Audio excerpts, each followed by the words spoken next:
নমস্কার বন্ধুরা, all লাইভার cooking চ্যানেলে সবাইকে স্বাগত জানাই। আবার একটা রেসিপি নিয়ে চলে এলাম। দেখো, এখানটা হচ্ছে কাবলি ছোলার ঘুগনি আছে।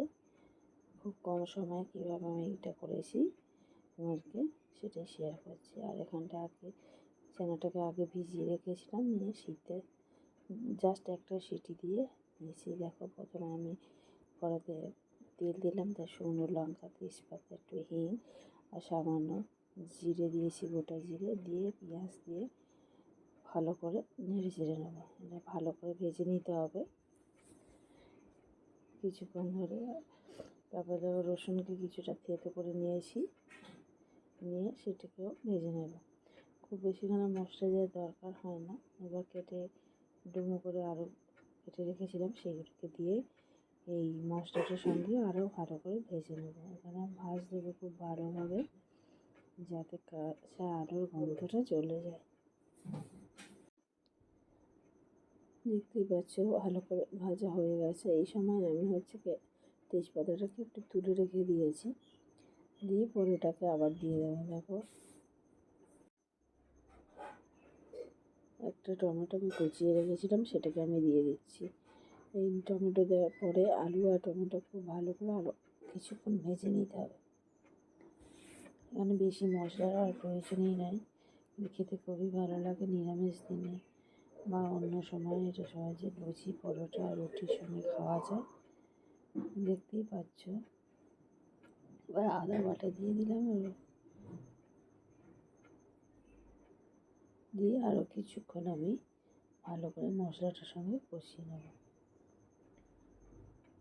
তো বন্ধুরা, এরকম কাবলি ছোলা যে সিদ্ধ ছিল, সে সিদ্ধ কাবলি ছোলাগুলোকে দিয়ে দিচ্ছি, দিয়ে আরও কিছুক্ষণটা কষিয়ে নেবো। এখন মশলাটা দেওয়ার দরকার নেই। আর এই কাবলি ছোলা মাঝে মাঝে খেতে খুবই ভালো লাগে।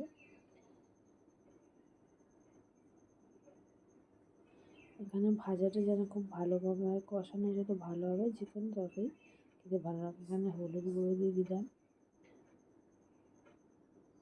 লঙ্কা গুঁড়ো দিয়ে দিচ্ছি, এই সামান্য কাশ্মীরি লঙ্কা যাতে কালারটা ভালো আসে, দিয়ে খুব ভালোভাবে আমি কষিয়ে নেব। স্বাদ অনুযায়ী লবণ দিয়ে দিলাম, দিয়ে আরও কিছুক্ষণ কষাবো। এই আলু আর কাবলি ছোলার সঙ্গে এই মশলাটা যাতে কষে খুব ভালোভাবে মিশে যেতে পারে, সেদিকে লক্ষ্য রাখতে হবে। দেখো, এখানটায় মোটামুটি কষানোটা অনেকটাই কমপ্লিট হয়ে এসেছে।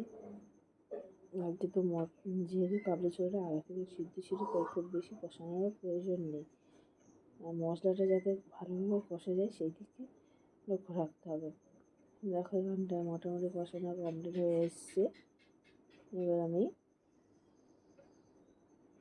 আগে থেকে গরম জল করে রেখেছিলাম, যেহেতু এটা সিদ্ধ ছিল কাবলি ছোলাটা, সেই জন্য এখানে ঠান্ডা জল দিলে আরও ছোলাটা একটু শক্ত হয়ে যাওয়ার সম্ভাবনা থাকে। সেই জন্য গরম জল করে রেখেছিলাম, সেই গরম জলই আমি দিয়ে দেবো।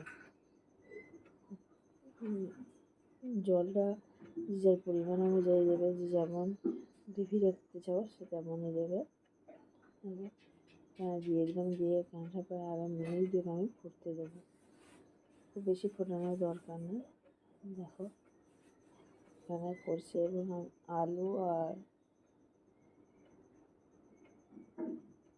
আলুটা সিদ্ধ হয়ে গেছে কিনা সেটা জাস্ট আমি একটু চামচ দিয়ে দেখে নেব।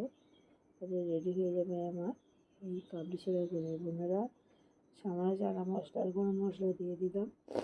আমার এই রেসিপি যদি তোমাদের ভালো লেগে থাকে তাহলে অতি অবশ্যই লাইক করবে, শেয়ার করবে, সাবস্ক্রাইব করবে, আর কমেন্ট করে অবশ্যই জানাবে কেমন হয়েছে। দেখো, হয়ে গেছে, এবার আমি নামিয়ে নেব। আর বন্ধুরা, আজকের রেসিপি আমার এই পর্যন্ত। নতুন রেসিপি নিয়ে চলে আসবে। ততক্ষণ ভালো থেকো, সুস্থ থেকো।